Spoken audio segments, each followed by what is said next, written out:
Hello and welcome to your favorite late night broadcast. We're here, we're queer, and we'll throw the after party. And I totally did not prep an intro like I usually do, so that's just all you get. I'm your host this week. Thank you. And I'm joined by my lovely co-host, Marissa. How's it going? It's good. As I was saying in the pre-show, I am still half of a party princess. So if you get some, oh my goodness, that's where it's coming from. We're all bringing the chaos here tonight. And of course, we're joined by the lovely Alexis. How's it going? Hi. I'm here. I'm not half a party princess, but I'm half of something. So we're gonna see what happens. And of course, thank you all, our lovely viewers, for joining us. If you're watching live, we love you. If you're watching the replay, we love you double. If you're watching both, we love you quadruple. You get all the love. And before we get into the marvel of it all, we're gonna start out with what we've actually been enjoying this week. Marissa, do you want to kick us off tonight? Yeah, sure. As always, I've been watching a lot of TV. I finished The Bear. I started rewatching Schitt's Creek because Sly is watching Schitt's Creek. I started watching Shrinking.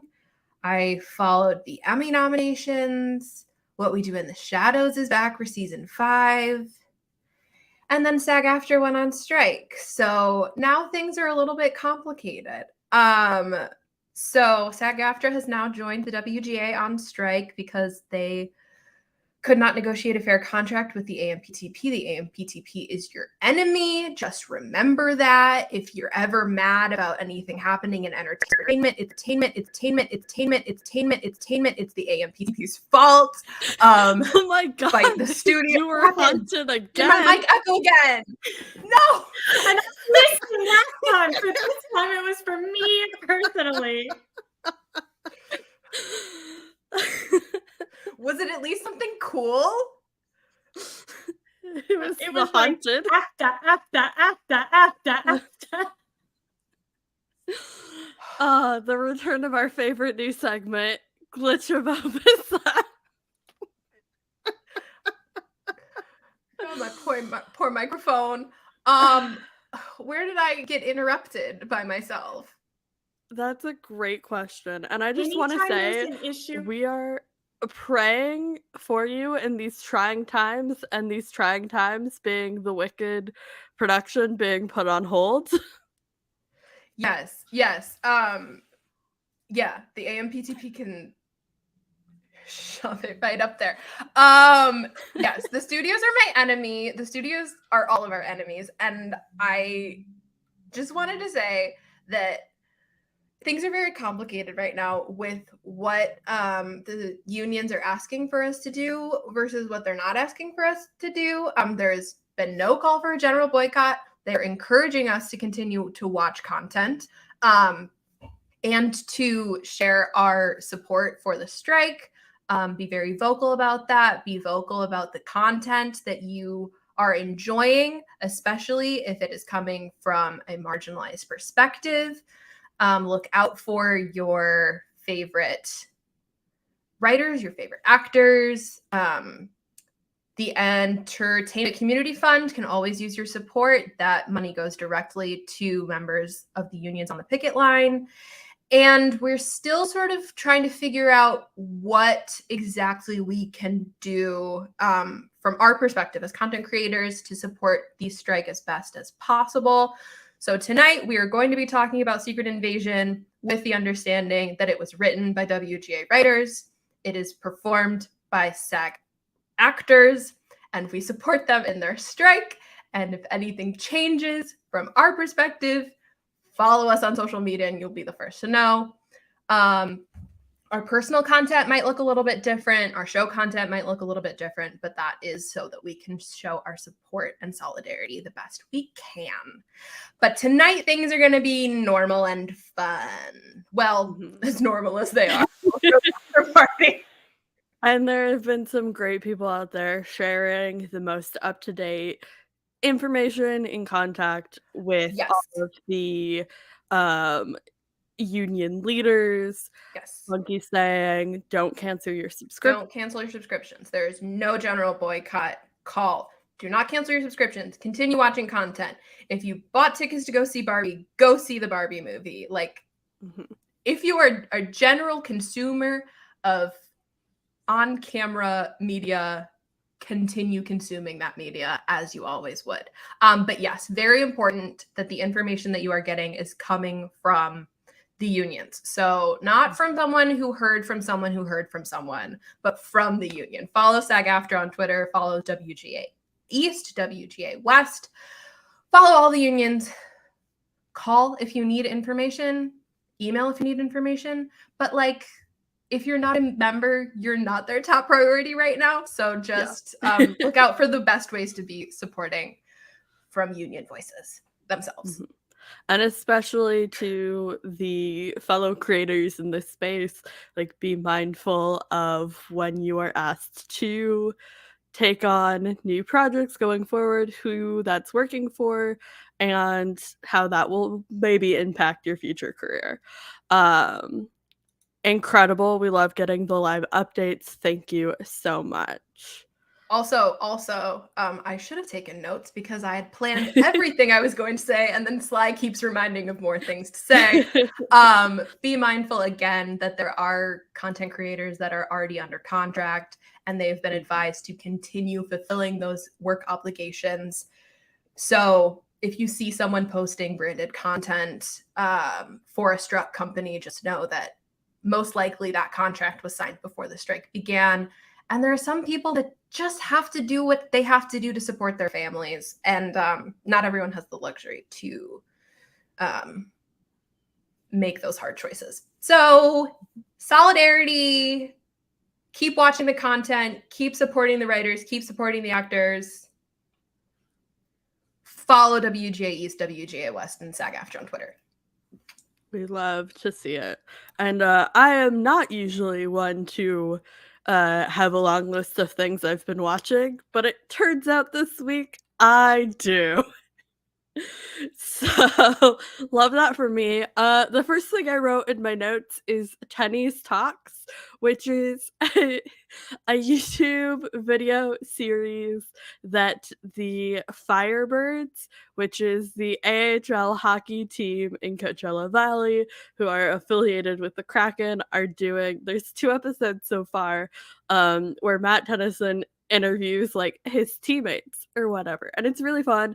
And it reminded me that like some of the best sports content in general is when you take one of the team members that has a strong personality and have them interview people, because it's like there's already a rapport there and you get more like genuine reactions. And so that's just been so much fun to see them just be silly, goofy times. What else? Oh, okay. So this past week, no, that's not how time works.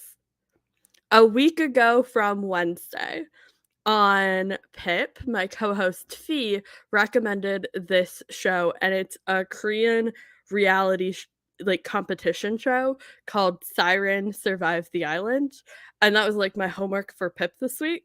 And so I watched like the first 6 episodes before Pip, and I was like in it. I was so invested. I was having a blast. It's like a bunch of groups of very talented professionals in different fields that are all women competing in this like Survivor-esque island battle, right?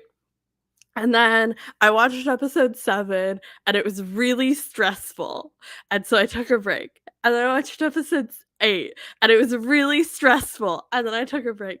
And then, like, 15 minutes before I had to set up for this show tonight, I finished the last 2 episodes, and oh boy, they were so good. They were so suspenseful.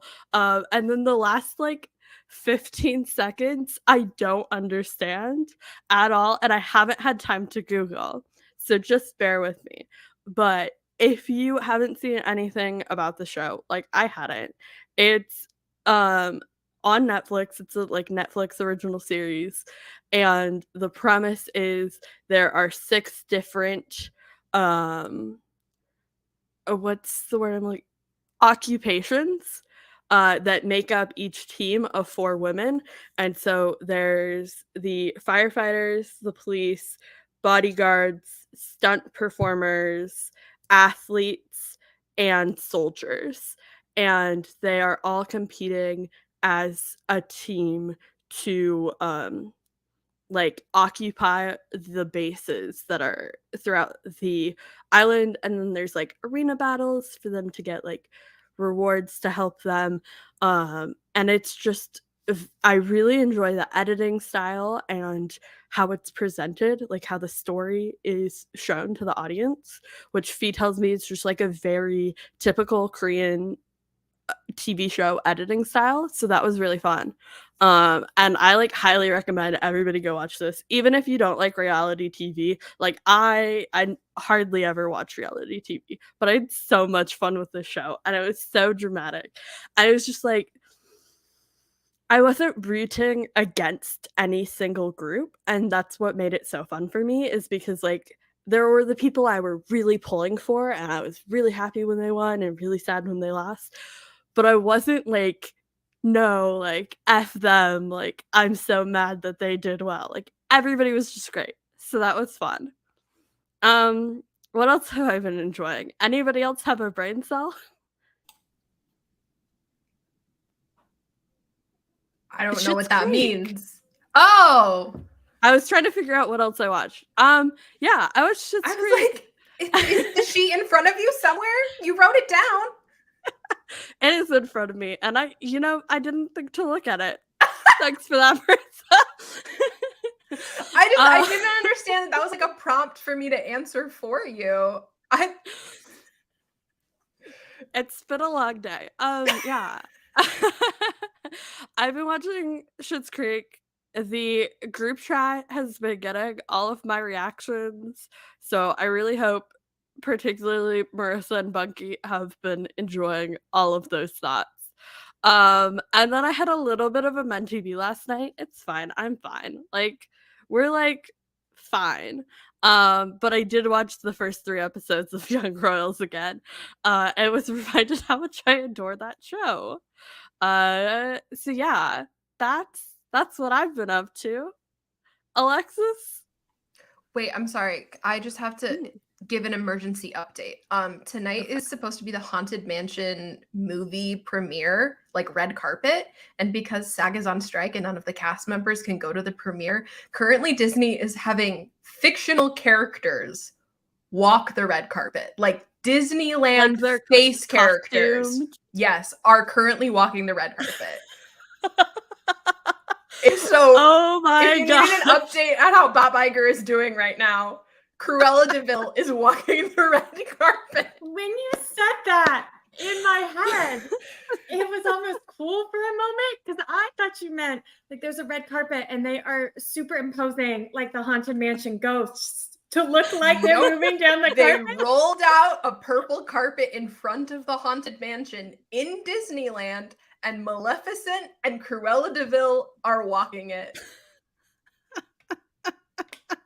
The times we are in. Oh, the friends. strike is going really well. So just be prepared for any live updates throughout this episode. That was incredible. Thank you so much for sharing. Okay, now it's Alexis's turn. I'm done. I'm sorry. It was okay. I am still rewatching Fringe. Spoilers for a show that ended a decade ago.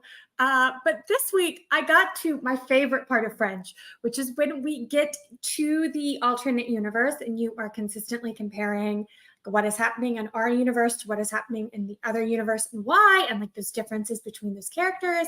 And I've said it before, it is a really interesting show to watch while watching Secret Invasion, because Secret Invasion, it could have the same elements, but it's just not hitting them, you know? Like the scrolls aren't like they have kind of the doppelganger element that we get from Fringe. I think what's interesting in Fringe is that all the doppelgangers have like lived their own lives in like influenced by the culture that they are in, and we see that influence and how that changes relationships, which is not something we've been seeing on the show. Also, I have the storylines that my brain has decided to remember versus forgetting. Iconic. There's like a filler episode with a bug lady. I could have recited that monologue in my sleep. I did, however, completely forget that Peter was a serial murderer for like half a season. And that Olivia got pregnant with his baby. Completely forgot. Like, that is integral to the plot. I had no memory of it. Like, her fiance and I found out she was pregnant at the same time, except I have seen the show 4 times. So that was exciting. But other than that, I have kind of been accidentally revisiting other past things today. So today I thought nobody else is going to get this because I am old. So this is an exercise in futility. But if you were alive when the dinosaurs roamed the earth, you may remember this fun little thing that came on Windows computers called Microsoft Bob. And he was a little dog and he had a house that you could design. I learned today that there was a purpose to this, that filling the rooms in the house were supposed to be like symbolic of where different applications on the computer lived. Little Alexis had no understanding of that. She was just filling the sunroom with a bunch of shit. But it was a really fun game. And I got to share that knowledge with Sly today, just in the middle of their morning. I would like to, for the record, Microsoft Bob was the like application, and his assistant was the dog named Rover. Oh, because yes. I did read the entire Wikipedia once you mentioned it. Yeah, I think Bob later becomes like a paperclip. Yeah, we keep Bob around. The like Clippy. smiley face to Clippy. Yes. Yeah.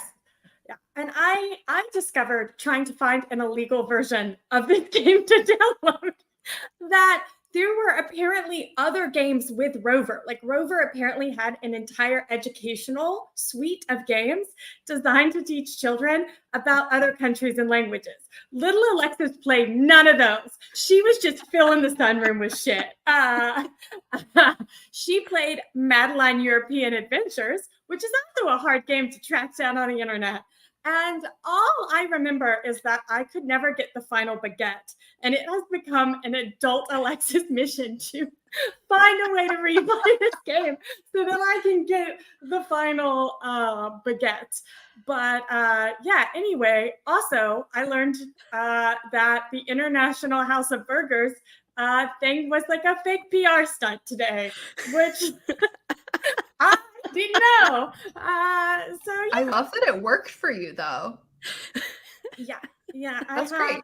I had just kind of erased it from my memory, and it came up in one of the group chats today. And then somebody, was it JJ? Maybe JJ was like, that wasn't a thing. Like, here's an article. And, well, it was okay. It's kind of a like weird effect thing, because JJ and I were talking about it. I don't remember why, but I was like, and JJ was like, International House of Burgers, and I did not remember the burger part at all. And I'm like, you mean breakfast? Like, I remember when they tried to rename it as like International Yeah, that was more House of recent.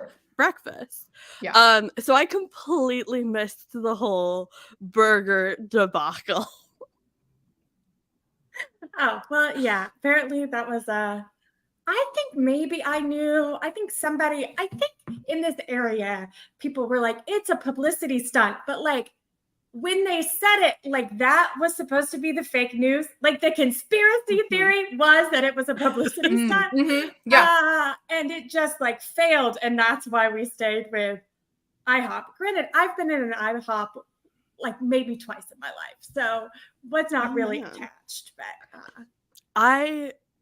I'm not attached to IHOP in general, but I do have a yearly tradition that every PAX I work, I go to IHOP at like midnight one of the nights. It has happened like every West I've worked, there has been midnight pancakes.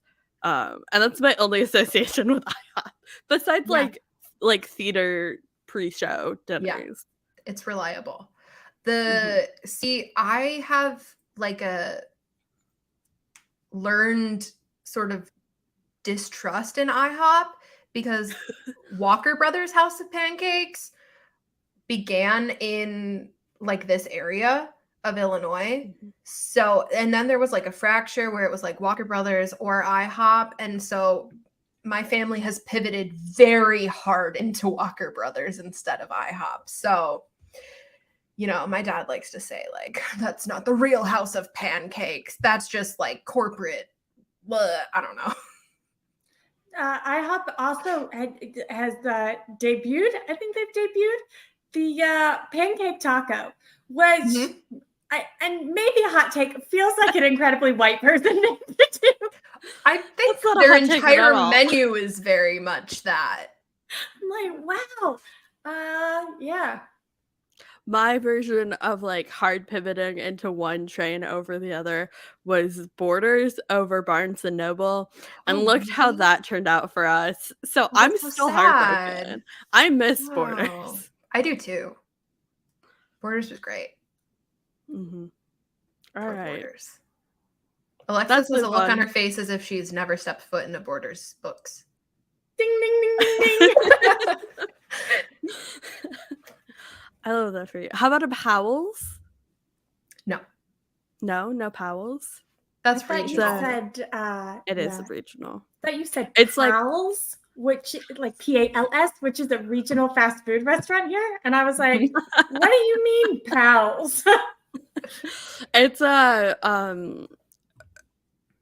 Portland bookshop that is like Yeah. the event that anybody who comes to the Pacific Northwest who likes books a lot goes to Powell's. It's like a to-do. Anyways, speaking of things that are to do, we are scrapping our usual rant segment this week. Complete Breaking news. overhaul. Breaking news. Breaking news.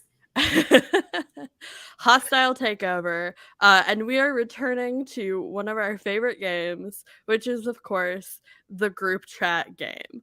And if you haven't seen an edition of our group chat game, we'll give a quick rundown and then we're changing it up a little bit this time. So we have a list of a bunch of random texts that have appeared in our We'll Throw the After Party like besties group chat that we have tagged specifically for this game. And we are going to spin a wheel and one of them will pop up. And you, our lovely audience, will get to choose between the 4 co-hosts. Liz is included, even though she's not on screen today. Who sent this text? It's going to be a great time. I can't wait to see what you come up with. But we're adding a little twist. We're adding some flavor. We're changing it up a little bit.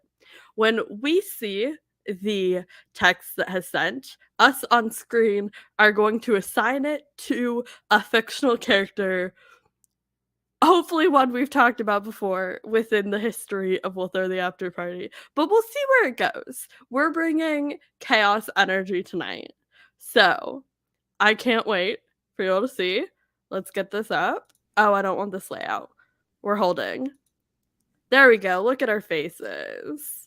All right, we have this lovely wheel. Are we ready to get started? Oh yeah, let's go. Okay. We got our first one coming up. The text was, Liz put on Winter Soldier unprompted, even though she knows I like Silva more. That's love. So, you know, feel free to guess who you think sent this.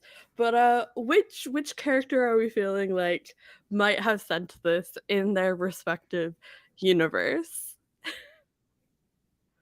Because go for it. I was just gonna say, I think it'd be really funny if canonically the Marvel movies existed as documentaries within the Marvel universe. Mhm. So Oh. I was thinking like which Marvel character would this be their favorite documentary? Mm-hmm. Yeah, I was approaching it from which fictional character do I think would be married to Liz? Or like in a Oh, love relationship like with Yeah. Liz. And I'm kind that's of getting also a great like answer. stalled on that one. I don't want to answer it in a way that she's going to be like, Alexis. Alright. I don't know. I feel like Yelena would be a big fan of the Marvel movies as documentaries. Yeah. Kate Bishop. That's a good one. Mm-hmm. Yeah. And of course, this is absolutely a Marissa text. Yeah. I mean, like I couldn't come up with a fictional character so much in my voice. I'm like, no one else would ever say that. That's just me. All right, let's see what we get next. I like the. Okay, this is a two-parter. The first text said, staring out my window, longing for my husband to return from war. And the second text read, reading the hockey romance from the free book day until you're ready to call. So, which fictional character do we think is reading hockey romance novels? Jesus Christ.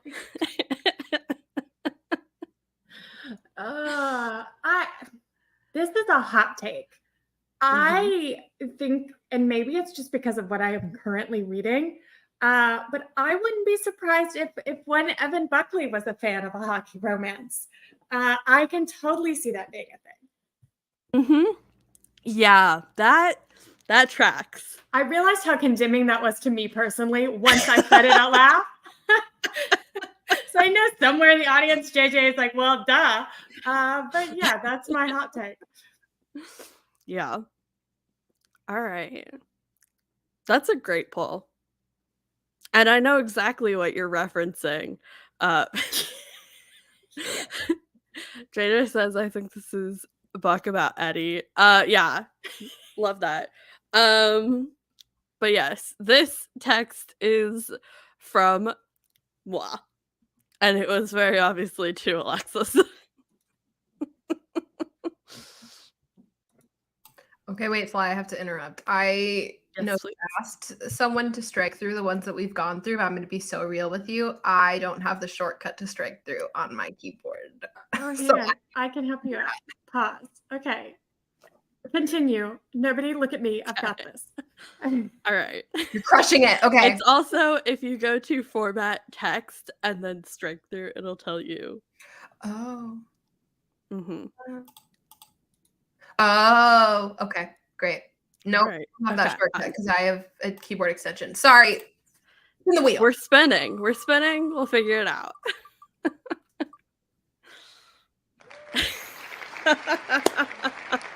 All right. I have to pay to talk about my feelings from 2 to 3 Eastern, but that's it. That's Bucky Barnes down. That is Bucky Barnes. No question. James Buchanan Barnes. Yeah, I don't think we can come up with a better answer than Bucky. Yeah. All right. Who's this one from? Nobody's guessed yet. It could be any of us. It really could. This is a lot of the ones we've pulled are very specific to each of us, but this could really be anybody. We are a very mentally ill group chat. I'm gonna put a correction on that. I would say we are very therapized.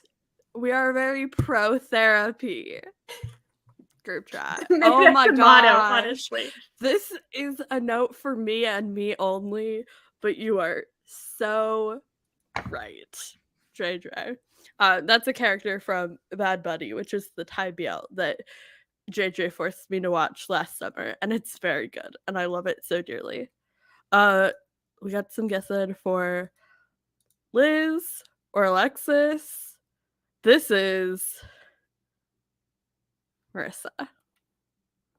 I really appreciate, audience, when you think of therapy, you think of me. That's important to me personally. You know what? You could have been fooled because it's in Eastern, and I don't live in Eastern time. Just That's the schedule thing. something else, babe.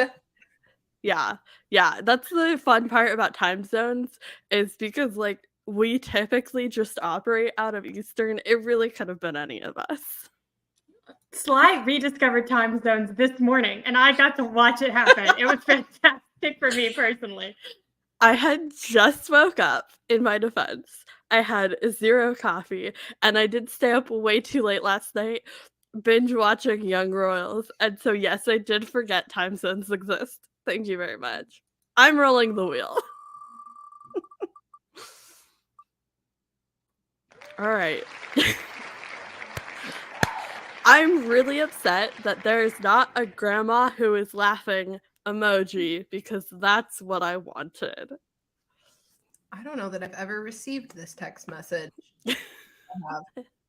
It was Who in would the say group this? chat. I think Yelena would also say this. Mm. I was trying to think of like what characters think that they're extraordinarily old that is not necessarily reasonable to their age group. Okay, well, now we know who it is. I think everybody already knew who it was. Oh, this is good. Yeah, that's a great poll, JJ. Oh. I agree with that. It's not about It's Mia. very Mia. Mia mocking her grandmother. Yes, Are it's you giving your grandma. I would never ask you. I was gonna say it's very much giving fan scene. Yeah. Alright. Let's see what we have up next.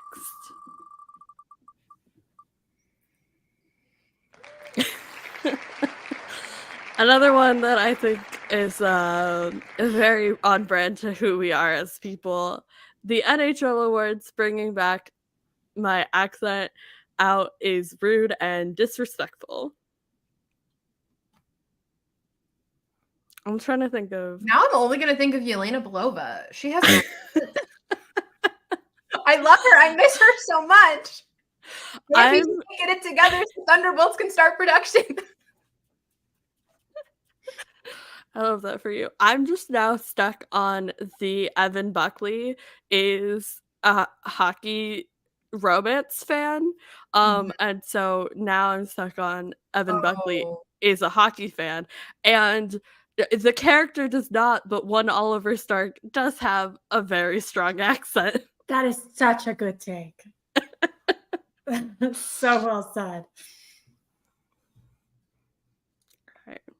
Okay, I think it's incredible that this wheel has randomly given us 2 Alexis back-to-backs, but let's see if we can switch it up. Have we even had a Sly? Oh, we have. We had one.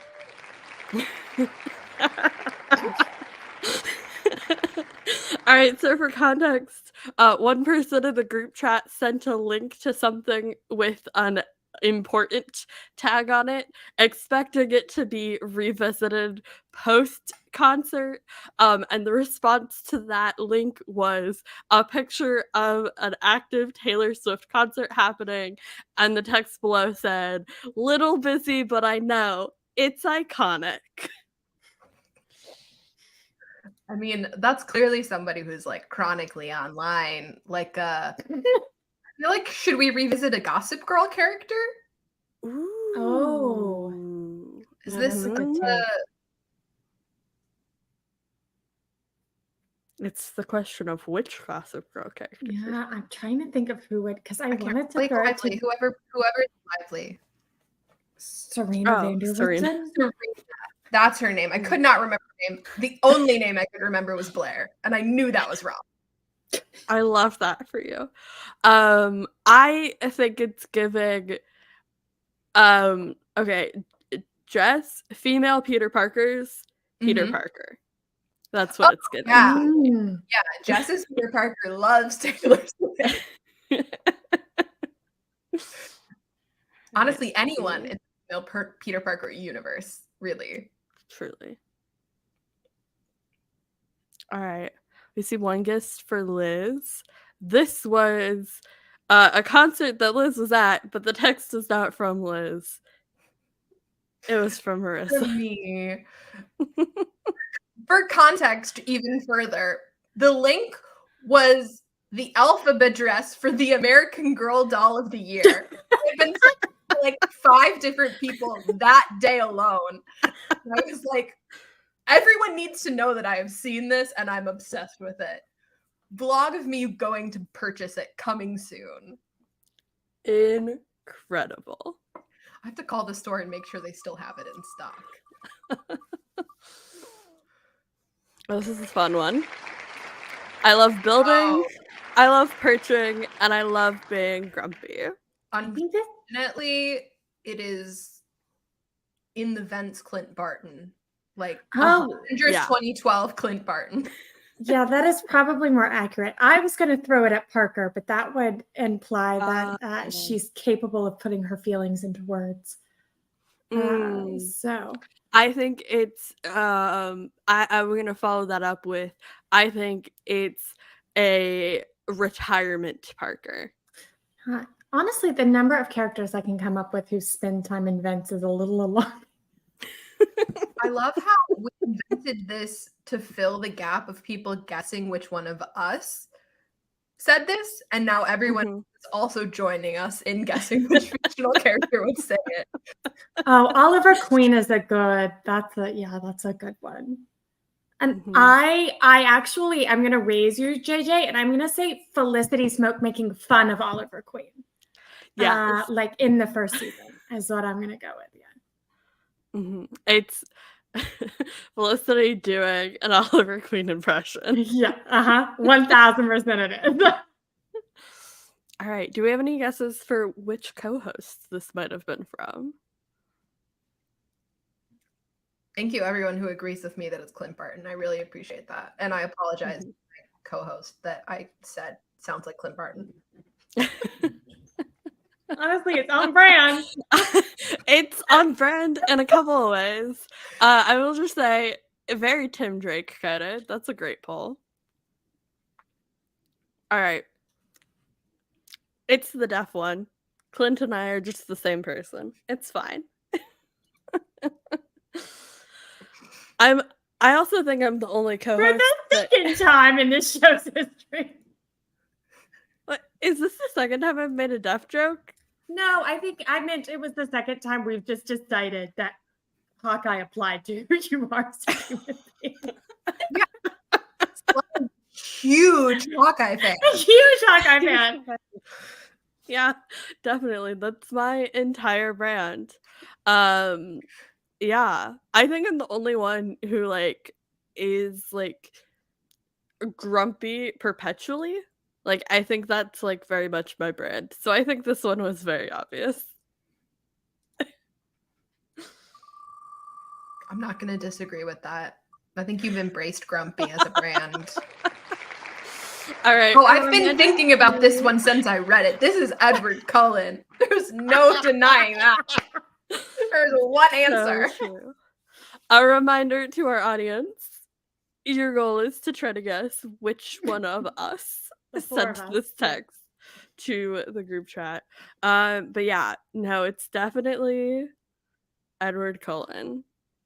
And I'm trying to think of what other character would read an exorbitant amount of supernatural creature related fan fiction. Oh. Who was it? Somebody said, Sylvan said, Klaus Michael said, I can also see this being a Caroline quote, given her history. Have we talked about werewolf? Teen Wolf? I know Liz and I have strong Teen Wolf feelings. I totally forgot that show existed until just now. Ooh. But yeah, that's very Styles quote. We have one guess for Liz. Oh, yeah. Any more guesses? could be a very Liz quote. Do, do, do.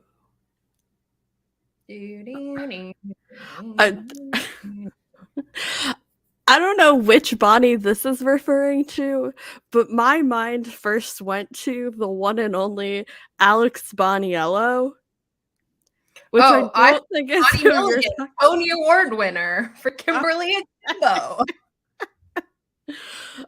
I just love that it's every Bonnie ever. All right. I don't actually remember who sent this. So who did send this? That was you? And I only specified because Alexis is a vampire reader. And so to Alexis, ironically, given my bookmarks tab, all werewolves are derogatory. But I wanted to be clear. And I can't remember who I thought had derogatory werewolf energy, but I'm sure I was right. I don't remember either. No clue. That's the fun of this game, is all of these are so out of context. All right, let's do a couple more.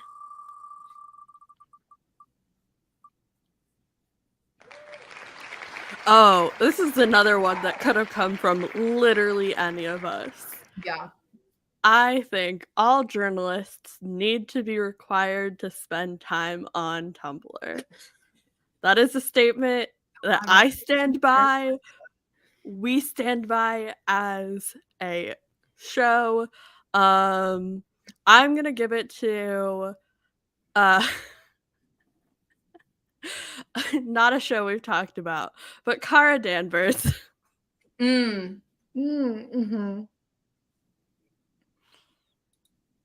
Yeah. Like literally any human being ever. I don't like everyone should think this. I feel like it's like whoever was the quirky character on the 2010 CW show that you watched.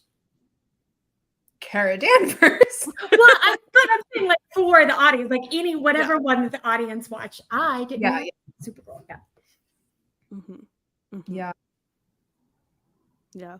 Lois Lane and Eddie Diaz talking about Taylor Kelly. JJ, I am going to curse you for ever putting that thought into my brain.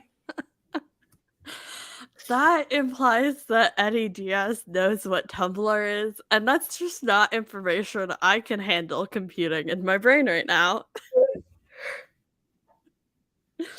Okay. On that note, us said it. Mm-hmm. Do do do do do do do do do do do do do.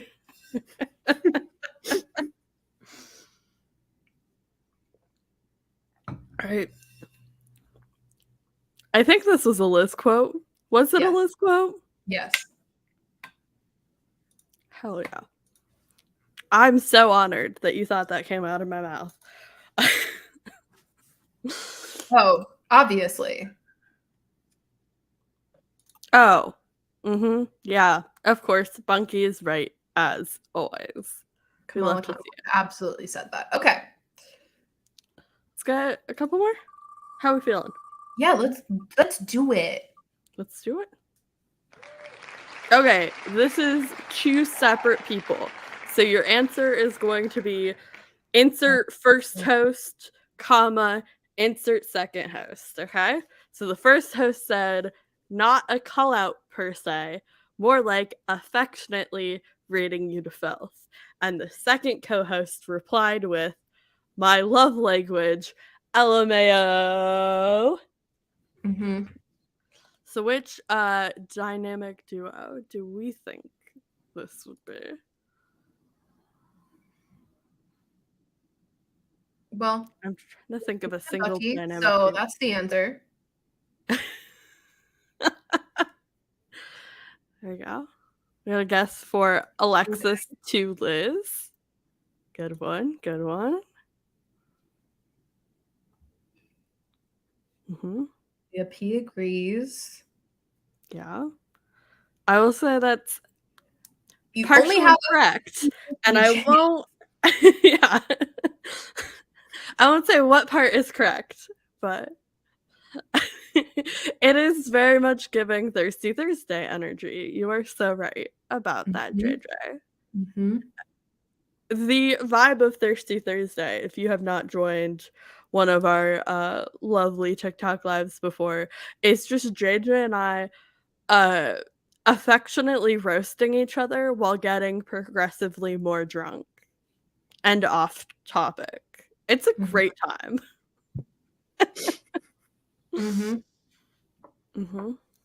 This is, in fact, me to Liz.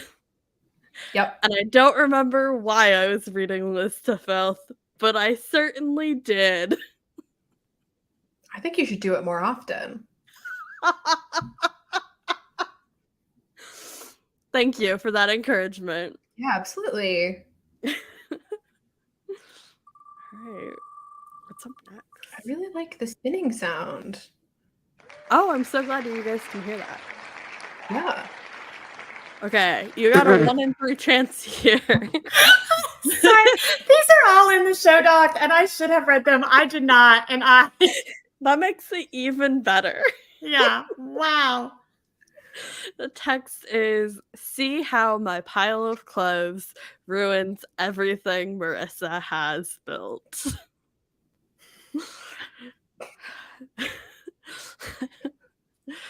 Oh man.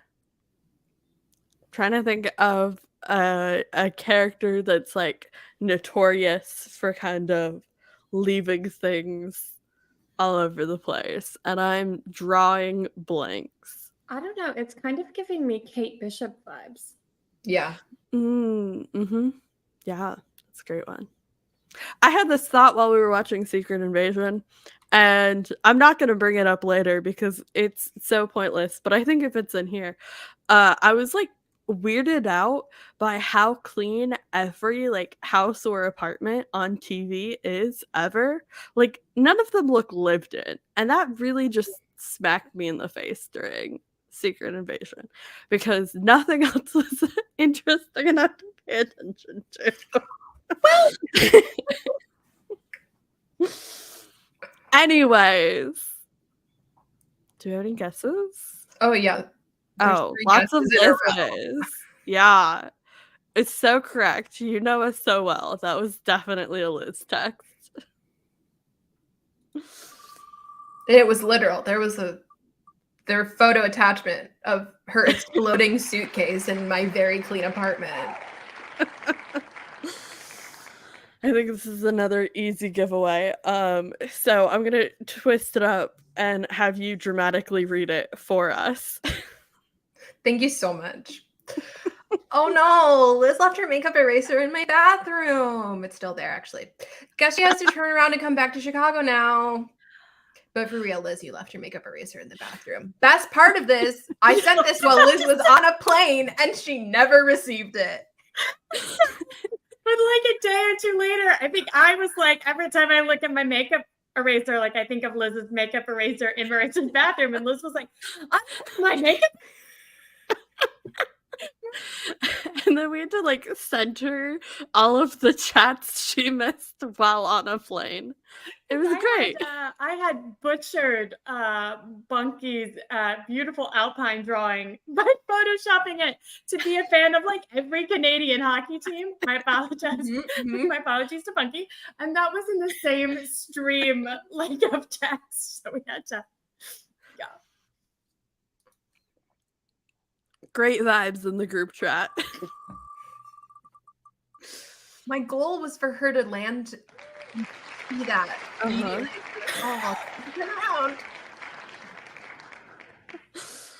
Oh man. This is your I was gonna say daily double. That's not the right thing. This is a surprise guest text. So the question is for which host shared this in the group chat, but it does read, I had no idea burritos were such a can of worms immediately after we got off the call of our last week's episode.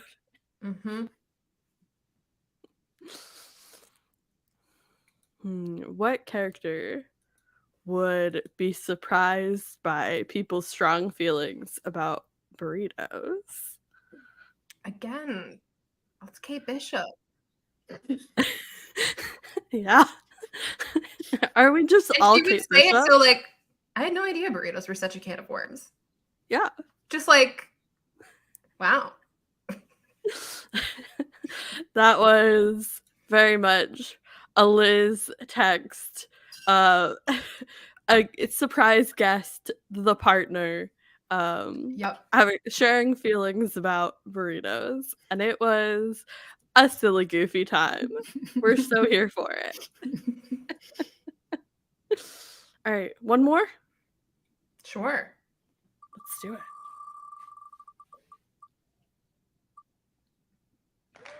Oh, this is a good one. Good. This is a great one. It's not relatable content, but it is my truth. Again, one that I think could have come out of any of our mouths. Yeah. Also, almost any fictional character. This one is giving Yelena vibes to me. Yeah. Because it's very much like, I'm not trying to be relatable, but this is, yeah.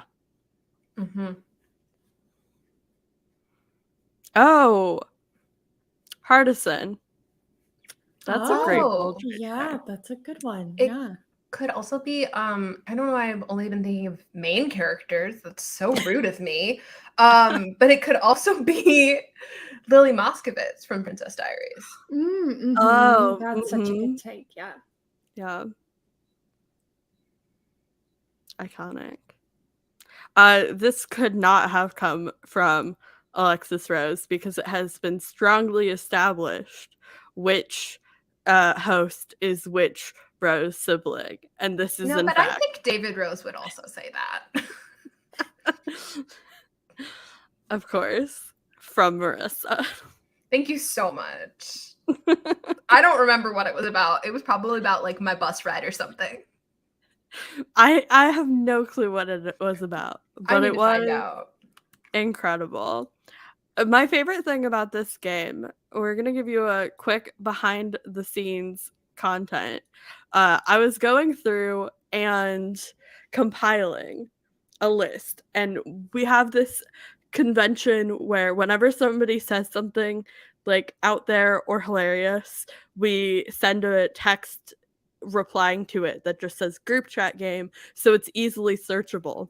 And I went back to the last time we played the group chat game, which was in November 2022, and scrolled through every single edition of tagging a text with group chat game, and Marissa appeared 0 times.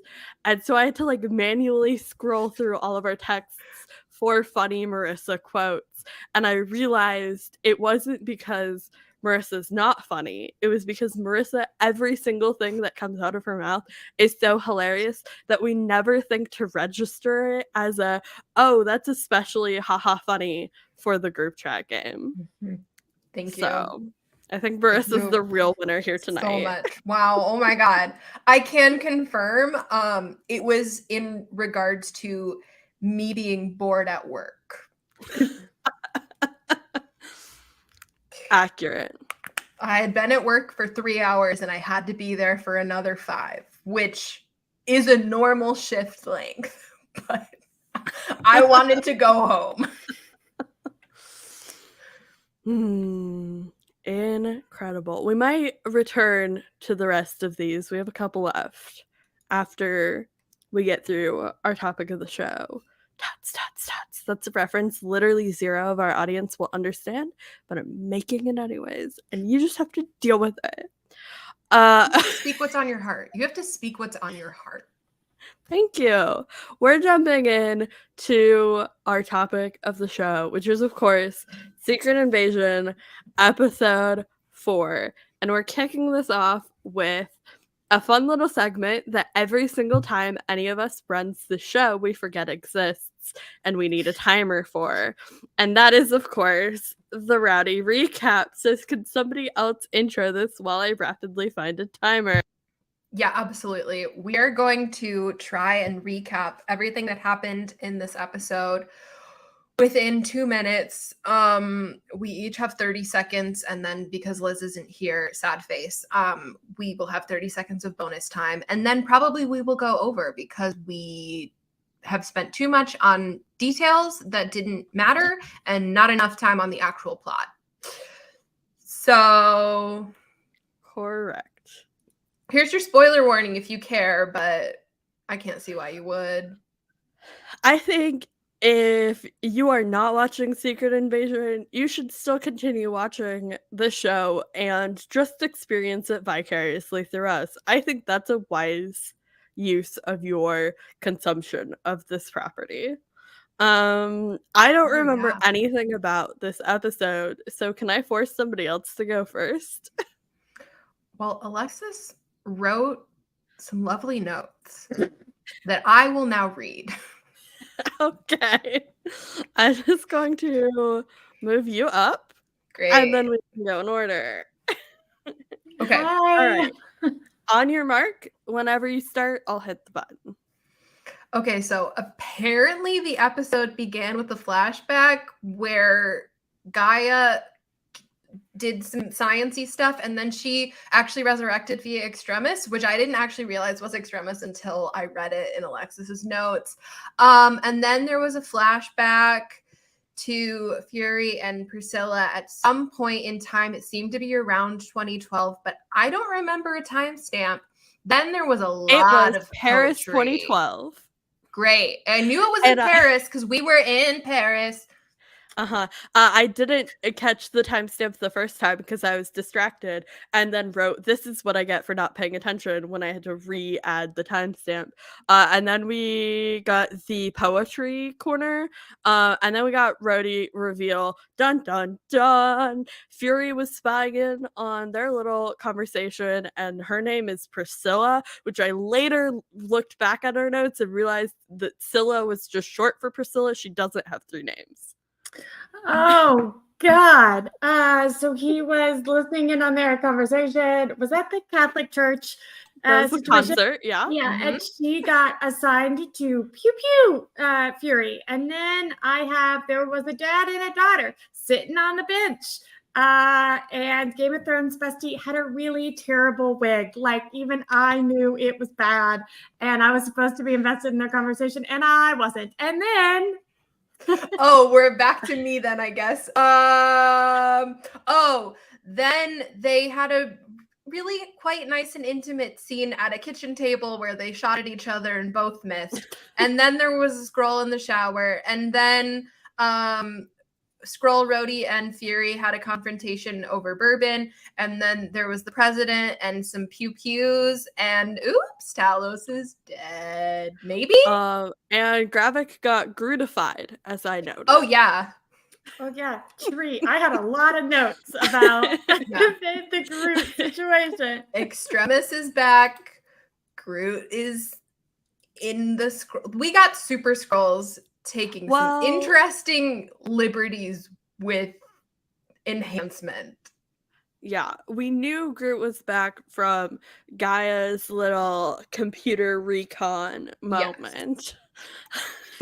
Yes, Grootified as in his super scrollness shot his arm out. It turned into a Groot-like tree and strangled the dude. Yeah. Yeah. Yeah. And that was the episode. Last time on. Yeah. Yeah. Incredible. Okay. We're gonna bring some good vibes, bring some positivity. You know, just like appreciate and acknowledge some things that we liked about the show, if possible. Mm-hmm. Let's get into our toasts. And I have finished my drink. So I will be toasting with my emotional support water bottle, even though I know it's bad luck to toast with water. But, like, it's fine. We're fine. Everything's fine. What are y'all toasting with? I'm on the very last dregs of my coffee. Oh, You'll be so proud of me. I bought it at about 11 a.m. There you go. So I will also be toasting with water. I'm toasting with this drink that I should have asked the name of, but I don't remember it. This is one of my jobs. We have a fake bar. We have a mock bar, and we recently hired a guy to come up with more mock beverages. And at a meeting the other day, I made the mistake of being like, "Oh, this tastes really good," and he sent me home with a pitcher, and it does taste really fun. But it's not like a drink that like I feel like you can have with like food, and there's no other time I'm gonna drink it. So I was like, our show, I'll drink it on our show. But it's just like a fruity situation. We love the fruits. Yeah. All right. So my toast is a little bit abstract, so I'm gonna go first so I can explain it. I wrote down appreciating art even if we don't understand it, which was actually a callback to a conversation Alexis and I had a while ago where we were talking about like art and like not understanding like a piece or whatever. And it was just like a quote that stuck with me, and this is kind of twofold. I had a lot of questions about the art decor in this country manor, especially the like white masks on the white wall and then the abstract colorful painting on the wood paneling. I didn't understand that choice, but I respect it and appreciate it. And also, I'm just gonna say that in general to the show, I don't understand it, but people put a lot of work into it, and it is, a piece of art by the technical definition. So even though I don't understand it, I'm appreciating that it is something that we are consuming. So cheers to that. Cheers. All right, Marissa, you have a real toast? Sure, yeah, I do. My toast is to Colby Smulders for appearing in half the episodes so far, at least as a credited actor. It was archival footage, but she's been in half the episodes as a special guest star, which, according to the Emmys, makes her a recurring cast member. Mm-hmm. Mm-hmm. So that sure is something. Smulders. I guess the press tour was worth something. Mm-hmm. Yeah, I miss her dearly. Alexis? I am toasting to Pappy Van Winkle being casually name dropped in this episode. If you are not from the South or you are not obsessed with documentaries, you may not know that Pappy Van Winkle was bourbon, and it is involved in one of the biggest bourbon heists anywhere ever.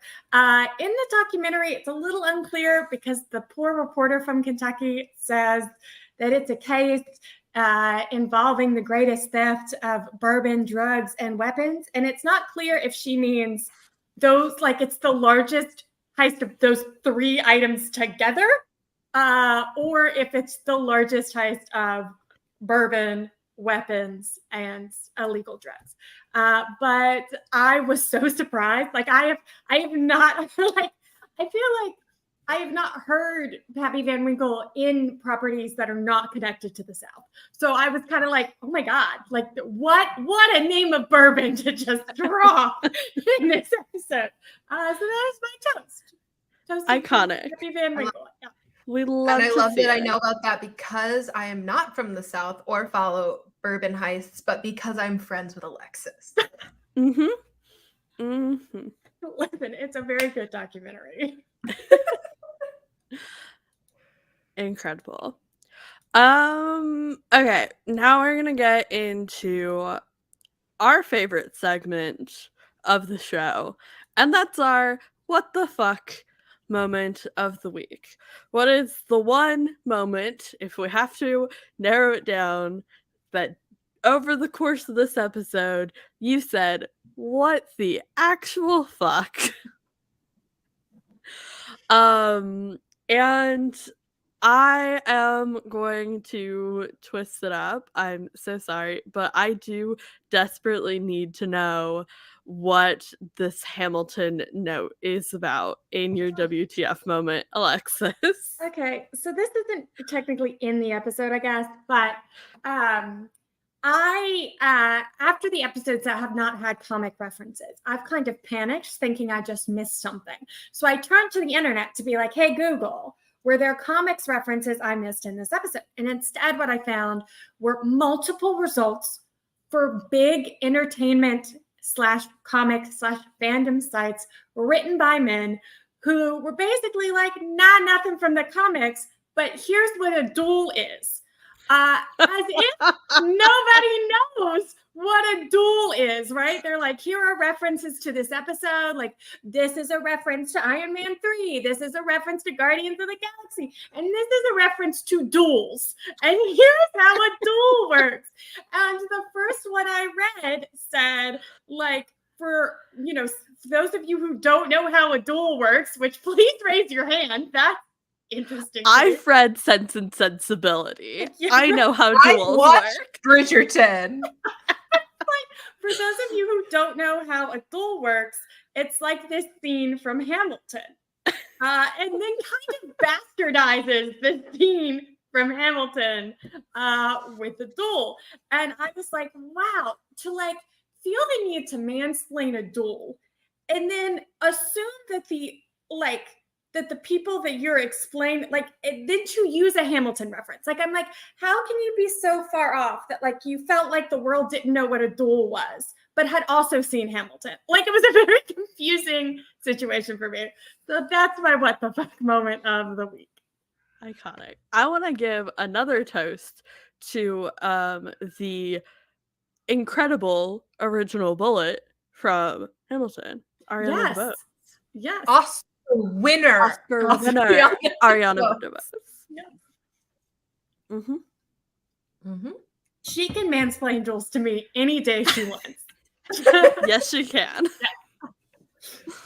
All right. My note was also not at all about this episode, but in fact, my WTF moment was when I looked at how many notes I had written for this week and how few of them were actually about the episode at all. Like, usually I take very detailed, like, beat for beat, like, notes of what's going on, and that just didn't happen this week, and there was still, like, a page and a half of notes. They were a fun ride. I enjoyed reading them. However, I did also notice that because I went to your notes to have stuff explained to me, because usually your notes will clarify what I missed, and I was like, oh, okay, we're on a whole different train this week. This is great.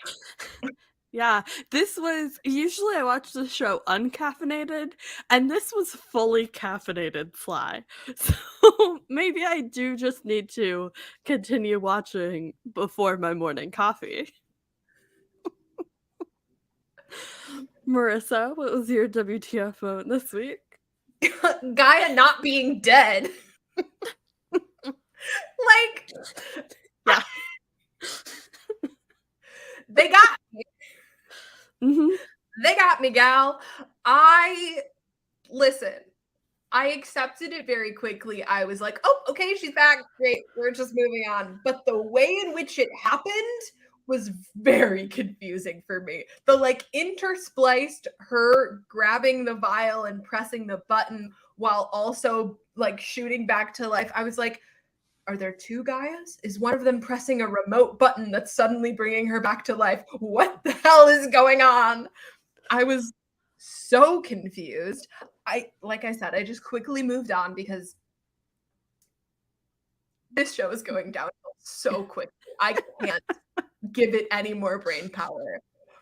But yeah, that was a ride for me.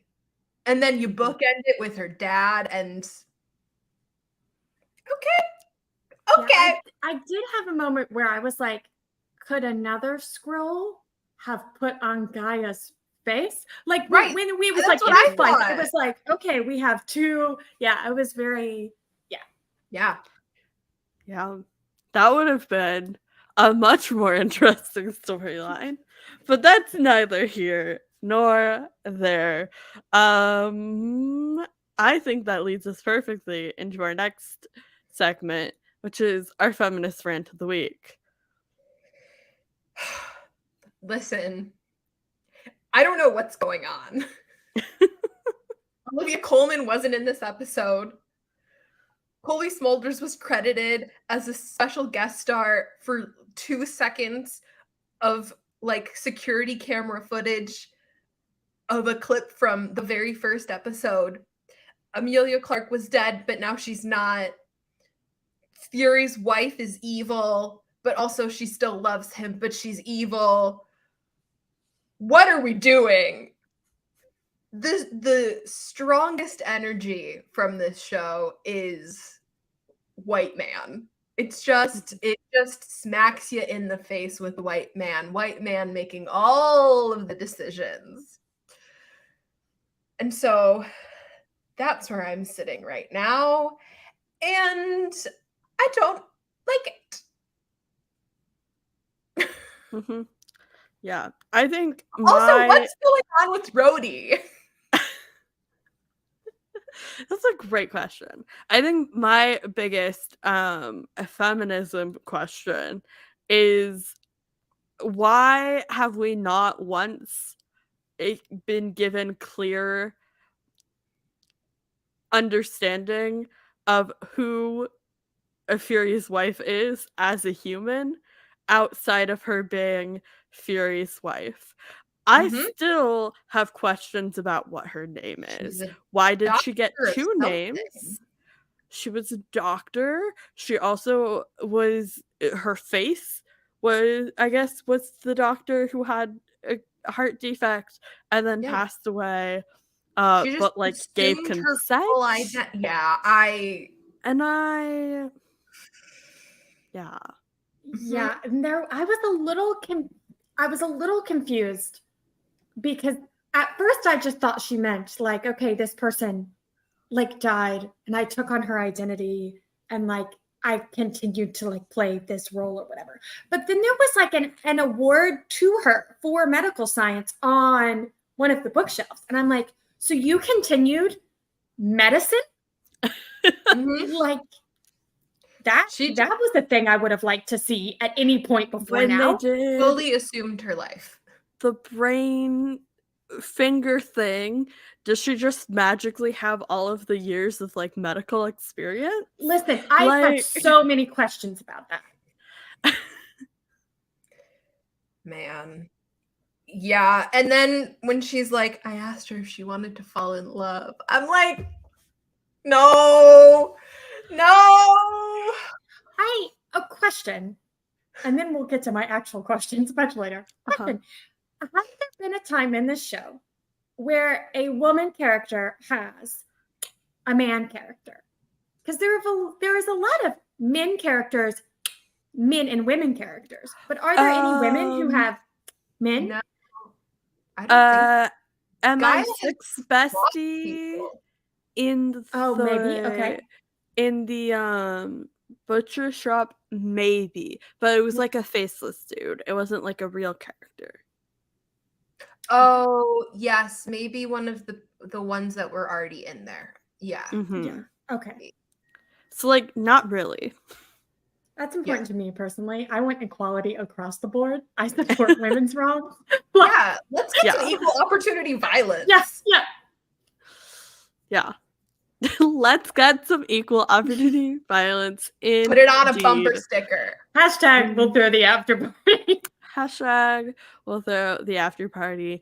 And hashtag we'll throw the plumbing corner. Because boy, do I have thoughts.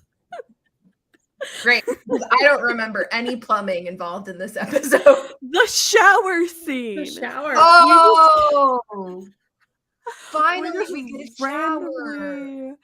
Get cut to a random scroll that we've never seen before taking a shower. There was way too much time where I thought that was Amelia Clark, and I was like, wow, she's way different here. That thought did also cross my mind.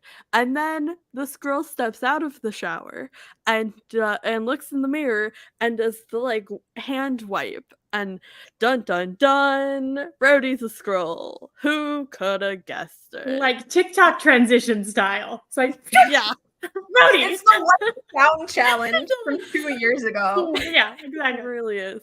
It was really giving like 2020 TikTok challenge transition energy.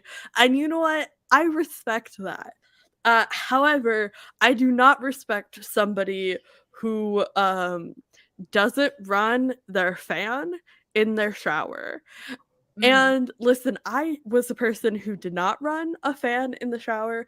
And then I moved into my first apartment where if you didn't, the smoke alarm went off literally every time. And now I cannot turn on a shower without starting a fan. Point blank, period. And so how excessive the condensation on that mirror was a big gripe. You're gonna get so many baby spiders hatching in that shower, Rhodey, or whatever your squirrel name is. That's not really about plumbing. I just had strong feelings about showers. That relates to plumbing. Yeah. And of course, Yeah, it was nowhere near as iconic as the What If shower scene, which is arguably the only iconic moment from What If, period. The only thing I remember. It also raised a lot of this whole episode raised a lot of questions for me. But I guess I had not. So in other properties that I watch that have involved aliens, there are like differences in what the alien species likes compared to what humans like, right? Like Roswell, that like the 90s version, like iconic for the like Tabasco sauce, right? They put Tabasco sauce on everything because they like to spice your palate, whatever. I guess it had not, I was like, okay, squirrels like human showers. Like this is like a, I guess a universal thing. And then I was like, well, maybe like squirrels need the extra condensation. And that's why you didn't it's an extra hot condensation, Cleo. I had to. But yes, the condensation. it was a hotel room. It was the hotel room that Fury broke into, notably. However, that does not excuse his shower use habits. But that does bring up a great point. Several like hotel bathrooms that don't have fans, and it is infuriating every time. Yeah, see, really. I feel like, but I don't think that was really made in a real hotel. I think that was probably a set. Yeah. Valid criticism. Yeah, I feel like you can also like if there's not a fan, you can also like just crack the door. The door was wide open. Yeah, so it's like, what is happening here? Like at my house, if the fan is like too loud, you just pop the door open and like you don't deal with any of that. So it was for sure. All right, I think that leads us into our next point beautifully, which is do we want to discuss the gender of it all? Because this was the scene where I wrote in my notes, squirrels are just so gender. You know? Whereas I wrote, he's just a little lady. It was just the towel wrapped around the armpits that really got me. I was just like, heart hands for you, scroll. Yeah, it was nothing else to say. Yeah, it's a combination of, I don't know if this is just me being facially blind, but like all of the squirrels kind of look the exact same. So they're very like androgynous in that respect, is like how they present is very much just like a very like neutral looking experience, which is great. And then it did crack me up that he did the armpit shower, and that's like a thing that like especially like trans mask people talk about, like especially like post top surgery or whatever, having to unlearn that because it's like such an easy way to get clocked is if you do the up here. Anyways, so I was just like, that's a fun little tidbit And yeah, I don't know. The scrolls are just very gender sparkle emojis to me. Anybody else have feelings about that? It is interesting. Talos loves to be a sexy little lady. Like, I feel like it is a lot of like what is the most beneficial presentation for me to adapt right now, which is really interesting and could spark a lot of big brain thoughts that I am not entertaining right now. I think Yeah. what has Opening the realm to that. Yeah, I think what has surprised me in a positive way is that Marvel has not put a pin in it. Because it feels like a thing that in previous Marvel projects we would have gotten like a no homo bro explanation. Like someone should have said, like, sometimes being a woman gives me the best accent, and it would have been like a whole like thing. And the fact that they like haven't commented on it at all, to me leads more to the like, they're just gender. Like it's kind of like exciting, right? It's like, okay, now don't comment on it. Marvel, do you hear me? Just shh. We don't need, like just let it live. And I mean, I think that your point, Marissa, ties back to the big brain thought that I started but didn't actually articulate a couple episodes about like um the implications of scrolls taking on specific like racial traits and how that impacts how they move through the world. It is very interesting that Talos's like go-to is like white lady, like non-threatening and can get away with a lot. And that's just like a very interesting read on humanity from an outside perspective. And kind of rich white lady. Yeah. Oh, Yeah. Yeah. Mhm. So like up there in privilege, but not intimidating. Yeah. Fun times. All right, that was all the big brain thoughts we have for this week. Pretty much. We're gonna hop into what we affectionately refer to as the refrigerator corner, except for this week, I'm calling it the defroster corner.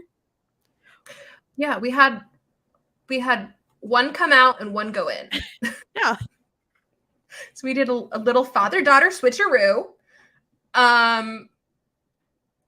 We started the episode with no Gaia and we ended the episode presumably with no Talos. Which I have no thoughts on other than you really like to fridge your main characters, Marvel. I can't imagine how violent Nick Fury is about to get. Not looking forward to that one. And I think Gaia might blow something up. That I am looking forward to. Her. Yeah. Commit violence. Yeah, I am pro Gaia violence. I am anti Nick Fury violence. Yeah, I'm not a supportive men committing violence, to be clear. Yeah. That's the thing. I'm just like so worried about like what they're going to be trying to do with like the narrative of like old guard Nick Fury human versus young gun upstart alien Gaverick. Yeah. I don't want to think about it. Moving on. What do I think is going to happen in the next 2 episodes? I'd rather not. Yeah. It is unfortunate, I will say, that we came into this show so excited to have a show that we were going to enjoy talking about. And I feel like every week we dread it a little bit more and more. And that's just like so upsetting as people who like really love Marvel and really love like the properties and the characters and like the stories they're pulling from to consistently be let down when our expectations were already pretty low. It's just frustrating. Yeah. Yeah. And once again, I'm positive it's the studio's fault. It's not the writers, it's not the actors, it's the studio. It's Kevin Feige and Bob Iger and all of those big fancy men that sit in their little chairs at their little desks and they say, "This is what I want to happen." I would love Yeah, I would love for somebody to do a like first drafts leak of all the Marvel projects. Like, what were the writers' original intentions with these story beats, with these characters? Because I think it says a lot that like we talk a lot about like poor writing and poor character development, but from this perspective of understanding that there's one puppet master at the top controlling and forcing and inputting on every single choice that gets made ever. And I would just like love to see what the creatives like original visions for these stories were. So if anybody wants to do a mass Marvel leak, specifically looking for first drafts, we're not encouraging, but also our DMs are open. Yeah, I Yeah, think when I say I'm gonna fight the AMPTP, I don't mean it. I might. Sorry, Alexis. No, I was just gonna say, I think, you know, with this show too, it is kind of confusing because there will be moments where I'll be like, "Oh wow, you did that," right? Like, "Oh wow, you haven't commented on like the scrolls, you know, gender." So like, there are moments, or like, you know, Marissa, in earlier episodes, you were like, "Wow, this is like well plotted," or "This is interestingly," right? So it's like there are kernels that show me that the people involved in this project know what they're doing, enough that I can believe that there is somebody at the top that is ruining the rest of it, right? Like, it's like the room that wrote this could not have written these beats, right? So yeah, exactly. There is so much really grounded, enjoyable to watch, introspective dialogue and really, really well written and well crafted scenes. The arc of the show does not match that. And it is very clear that the people responsible for writing that dialogue are not necessarily determining what the arc of the show looks like. Yeah, absolutely. Incredible. On that note, we have some questions to pose and ponder about the arcs.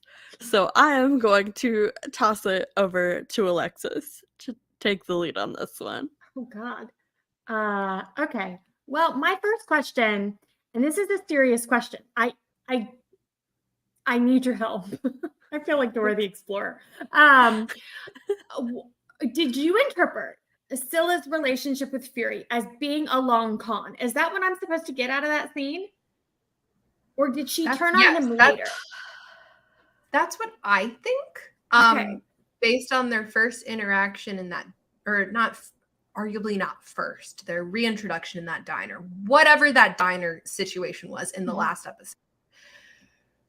She was laying it on thick to the point where I was like, oh yeah, no, bad news. And it has just continued to get more bad and more bad.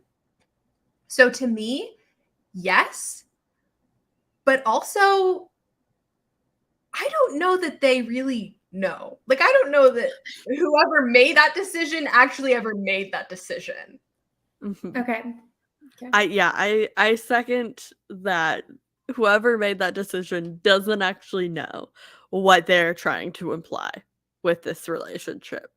I think it's more of, instead of like a like con, which would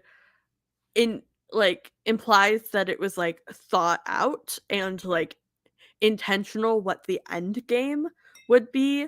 I think it was more of a general planting a mole in the Fury household in case of emergency. I think that relationship was very much like, I'm assuming that what they were intending, and by they I mean like the creators were intending for me to read, was that the Skrulls had put somebody in a position to romance Fury as the break glass in case of emergency person. And she just so happened to have strong feelings for him, I guess. Okay, follow-up question. Mm-hmm. Do we know why they waited? Fuck if I know.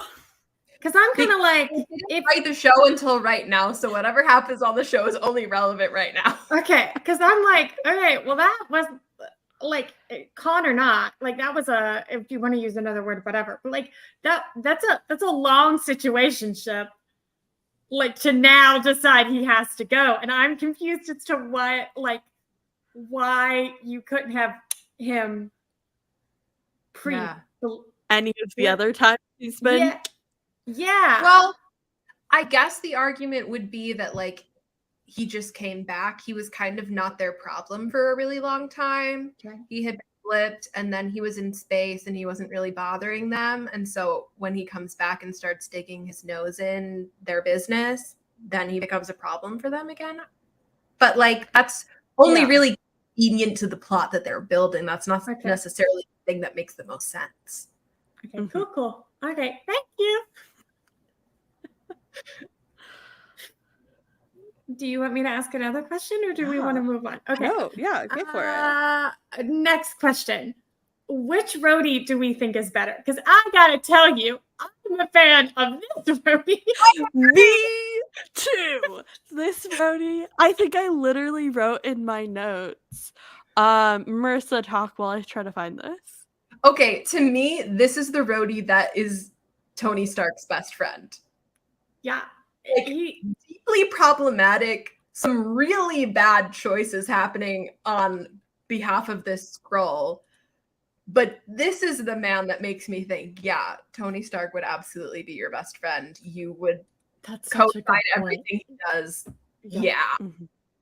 I put in my notes, it's a two-parter, but the first was, I know he's not Rhodey, but I like this Brody better, followed directly by, all caps, like, come on, that defenestration line, excellent. I do think, to Marissa's point, in previous interpretations of Rhodey, his friendship with Tony Stark has seemed, at least to me, like, okay, like Rhodey is kind of playing this archetype of like the wise black man, right? And his job is to be there to like guide Tony down some path, right? And so I don't really see that relationship working. But like this guy is a passive aggressive bitch, and I do see that relationship working. Yeah. I'm a big fan of this Rhodey. Like, this is... I kind of felt guilty for it, so I'm glad I'm not alone. No, yeah.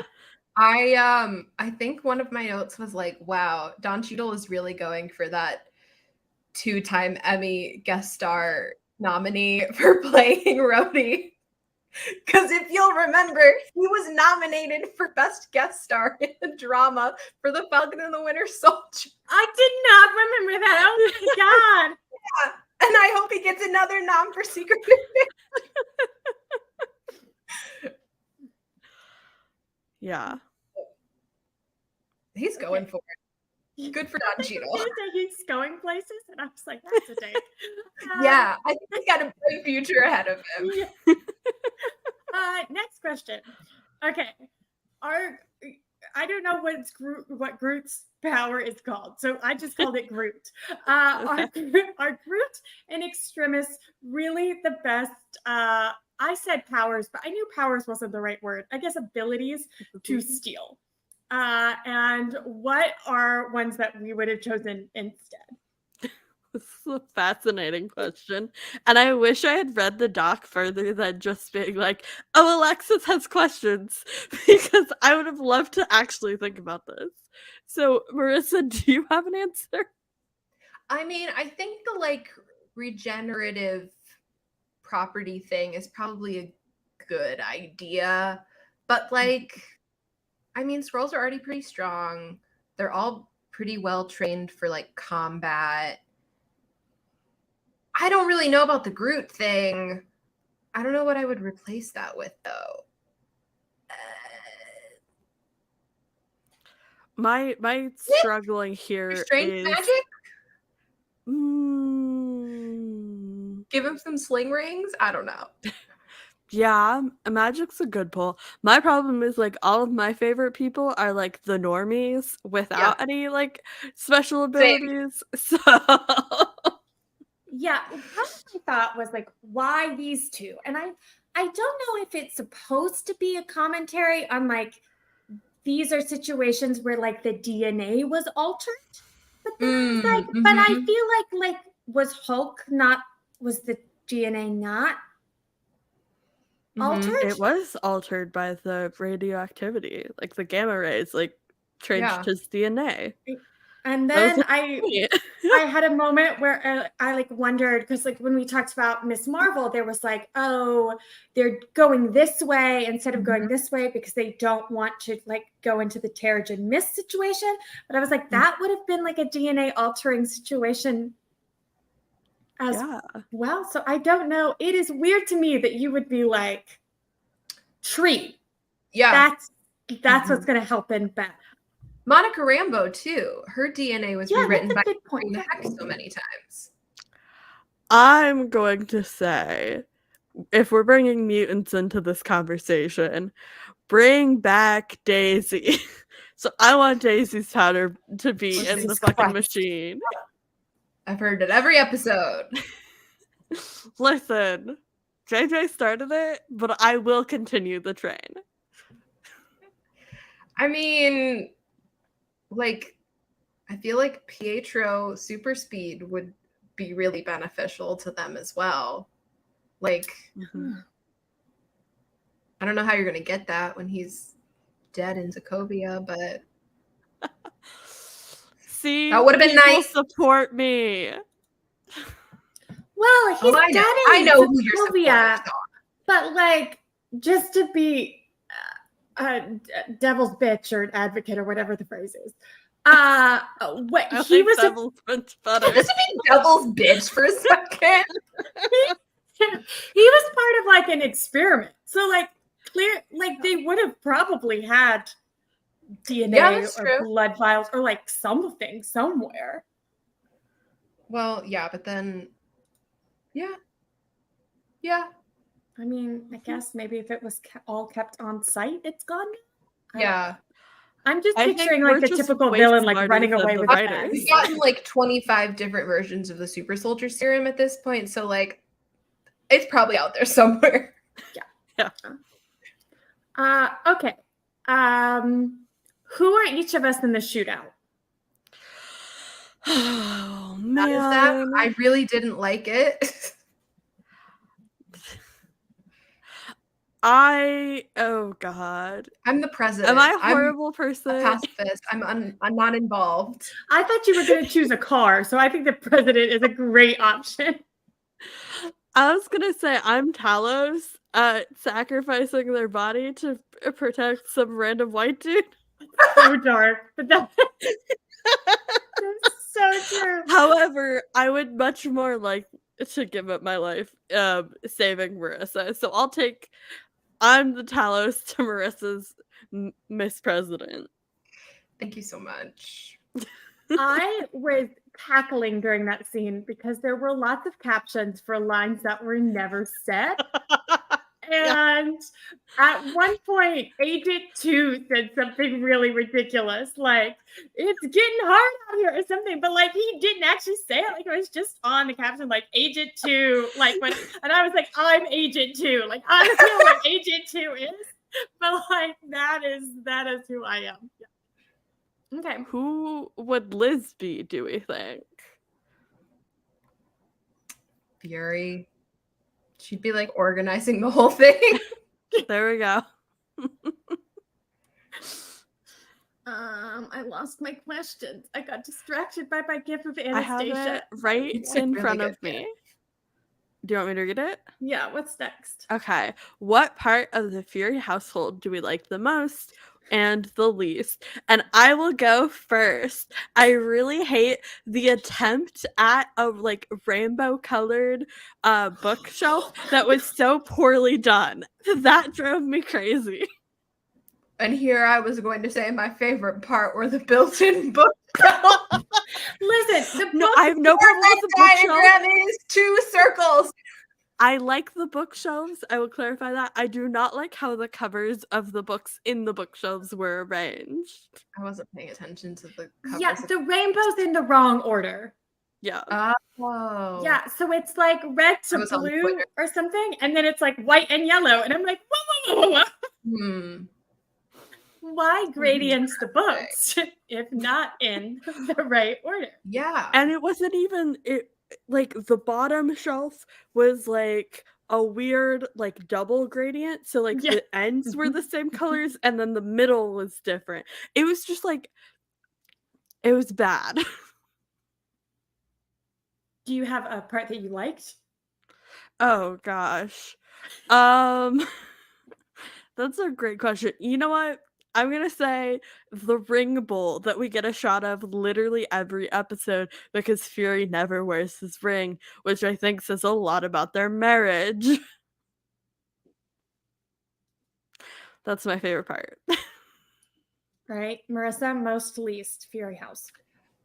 Yes, my most is the built-in bookshelf. The only things I remember about it. And my least is I really don't like their gray kitchen countertops. They are very out of place with the rest of their decor. It should have been butcher block. Yes, very much. What about you, my love? Most is probably the house. Like I like the way the outside of the house looks. I like the door. I also really liked the scroll artwork that we never saw again. My least is all of the finishes are chrome, and it's a house that, despite the white mask wall, and is largely like we've got like wood paneling, and we have like abstract painting, and we have rainbow bookshelves, and it feels like a house that should have like a warmer finish. And so the chrome kind of threw me off, and especially in this episode, like there was chrome everywhere.